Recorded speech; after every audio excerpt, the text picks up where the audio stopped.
নমস্কার, আমার রাউত স্পিচ এই ইউটিউব চ্যানেলে সবাইকে স্বাগত। আমি সমীর কুমার রাউত। আমি একজন মিউচুয়াল ফান্ড ডিস্ট্রিবিউটর এবং এক্স ব্যাংক অফিসার।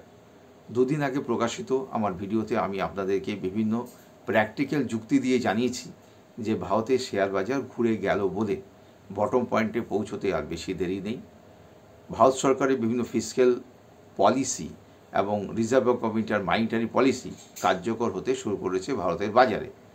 এই সময়ে আমাদের কী করণীয় অ্যাজ এ বিনিয়োগকারী, এবং ভারত সরকারই বা আরও কী করার রয়েছে এই মার্কেটটাকে আবার ফিরিয়ে দিতে, শেয়ার মার্কেটটাকে আবার ফিরিয়ে দিতে, এবং তার ফলে ইকুইটি নির্ভর মিউচুয়াল ফান্ডগুলো আবার উঠে দাঁড়াবে এবং ফান্ড ম্যানেজাররা তাদের বিক্রমে আবার কাজ শুরু করতে পারবেন, যাতে মিউচুয়াল ফান্ডের বিনিয়োগকারীদের কাছেও প্রচুর অর্থ তারা ফিরিয়ে দিতে পারেন। আসুন আজকে এই আলোচনা করা যায়। আপনারা আমার এই চ্যানেলে নতুন এলে আমার এই চ্যানেলটিকে সাবস্ক্রাইব করুন, যাতে আমি আমার নিত্য নতুন বিভিন্ন প্র্যাকটিক্যাল ভাবনাগুলো আপনাদের কাছে নিয়ে আসতে পারি। কোনো শেয়ার কিনতে গেলে কোম্পানির ফান্ডামেন্টাল ও technical analysis, earnings, profit, company ব্যবসা কেমন হতে পারে তার একটা আন্দাজ রাখতে হবে এবং স্টাডি করতে হবে। কিন্তু ক্ষুদ্র বিনিয়োগকারীদের অধিকাংশই তারা কিন্তু সেইভাবে তারা শেয়ার পারচেস করেনি। তারা শেয়ারের দাম যখন দেখছেন খুব বাড়তে শুরু করেছে, তখন শেয়ার কিনতে শুরু করেছেন। কিন্তু এখন দেখতে হবে যে তার মধ্যে কতগুলো কোয়ালিটির শেয়ার তিনি কিনেছিলেন, সেইগুলোকে কিন্তু রাখতে হবে, বিক্রি করে দেওয়া যাবে না। কারণ অনেক ক্ষেত্রে কিন্তু জেনারেল শেয়ারগুলো 50% মতো ডাউন হয়ে গেছে, কোয়ালিটি শেয়ারগুলো কিন্তু 20% অ্যাবাভ ডাউন হয়ে গেছে। ঠিক তেমনি ইকুইটি নির্ভর মিউচুয়াল ফান্ড যেগুলো আপনার স্টকে আছে সেগুলো আপনি রেখে দিন, কারণ সেক্ষেত্রে একজন ফান্ড ম্যানেজার রয়েছেন, তিনি তার বিভিন্ন বিবেচনায় এবং অভিজ্ঞতায় তিনি রিসাফেলিং এবং রিব্যালেন্সিং করে চলেছেন। এই বটম পয়েন্টে যেহেতু আসার বেশি দেরি নেই, ফলে এই শেয়ার এবং মিউচুয়াল ফান্ডগুলো কিন্তু অনেকটাই উঠবে। আরেকটি বিষয় হচ্ছে যে ভারত সরকারের উচিত যে long term capital gain tax এবং short term capital gain tax এর পরিমাণটা কমিয়ে দিতে। কারণ এখন short term capital gain tax হচ্ছে 20%, মানে এক বছরের মধ্যে বিক্রি করলে 20% ট্যাক্স দিতে হবে। লং টার্মের ক্ষেত্রে 12.5%। এইগুলো যদি একটু কমিয়ে দিতে পারে তাহলে অনেকেই আগ্রহী হবে এখানে টাকা রাখতে। বিশেষ করে আমি ফরেন ইনস্টিটিউশনাল ইনভেস্টরসের কথা বলছি। আরেকটা বিষয় হচ্ছে যে মিউচুয়াল ফান্ড মার্কেটে যারা সেভ করেছেন সিস্টেমেটিক ইনভেস্টমেন্ট প্ল্যান, সেই প্ল্যানের আওতায় যারা টাকা রেখেছেন এখানে কিন্তু টাকা জমিয়ে যান। এখন মিনিমাম 250 টাকা দিয়েই সেভ খোলা যায়। এই সেভটাকে বন্ধ করবেন না, কারণ এর মধ্যে আপনার ইকোনমিক গোল রয়ে গেছে।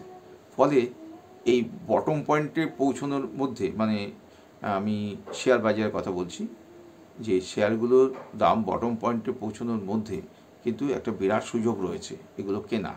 অতএব টাইম টু টাইম ধীরে ধীরে অল্প অল্প করে কিনতে শুরু করুন, একবারে কিনবেন না। এবং আশা করি আগামী 2-1 মাসের মধ্যেই বাজারে তেজিভাব ফিরে আসবে। আরেকটি বিষয় হচ্ছে যে বাজারে মাঝে মাঝে বিভিন্ন রকম ঝটকা দেখবেন, হঠাৎ করে দাম বেড়ে গেল, তার মানে এই নয় কিন্তু বাজার ঘুরে গেল, কারণ বিভিন্ন সেন্টিমেন্টের কারণে কিন্তু এটা হচ্ছে, এটা মনে রাখবেন। ক্ষুদ্র বিনিয়োগকারী যারা শেয়ার মার্কেটে টাকা বিনিয়োগ করেন তাদের আমি একটা সাজেশন দেব যে আপনারা শেয়ার মার্কেট থেকে মিউচুয়াল ফান্ডে চলে যান। মিউচুয়াল ফান্ড হলো একটি পরোক্ষ শেয়ার মার্কেট।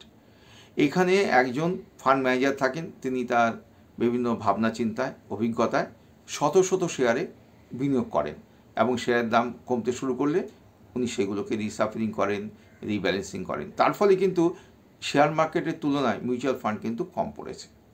ফলে আপনারা মিউচুয়াল ফান্ডে টাকা রাখুন, এখানে কিন্তু এই সুবিধাটা পাবেন একজন ফান্ড ম্যানেজারের।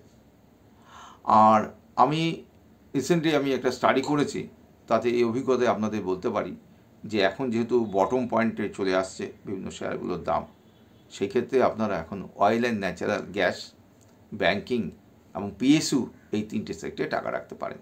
পিএসইউ সেক্টর খুব ডাউন চলছে, কিন্তু আমার মনে হয় গভর্নমেন্টের বিভিন্ন ফিসক্যাল পলিসির যে ধাক্কাটা এসে বাজারে পড়বে, তাতে পিএসইউ সেক্টরই প্রথম ধাক্কাটা পড়বে। আমি গত 4-5 দিন ধরে দেখতে পাচ্ছি পিএসইউ সেক্টর এবং ব্যাংকিং সেক্টরটা খুব আপ হতে শুরু করেছে।